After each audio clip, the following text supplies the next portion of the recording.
The Skills for a Living class is basically teaching students all the skills that they need to be able to live independently when they leave the house. So some of the things the students learn are they learn how to budget their money.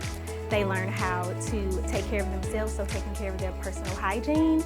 They learn all about positive self-talk. Then we move into our culinary unit, which is the unit that we're currently in, where they learn how to properly measure ingredients, how to properly read a recipe, how to annotate a recipe so that they understand what's actually going on in the recipe so that their recipes can turn out the way they're intended to turn out. They also work with groups in order to complete these labs.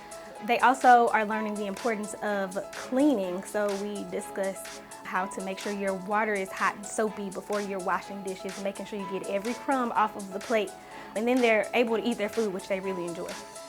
What I like about this class is definitely being with my friends and learning new things. And if I want to cook something easily, then I can just remember the recipes we make in this class and cook them. I decided to sign up for the Skills for Living class because I want to learn these skills throughout life, and when I'm living by myself, I'm not gonna call my mom and say, can you come make me a sandwich or make me some eggs. Miss Lay taught us how to make eggs and taught us how to make cookies like we did today and chocolate chips, and I can make those for my kids when I'm growing up. So.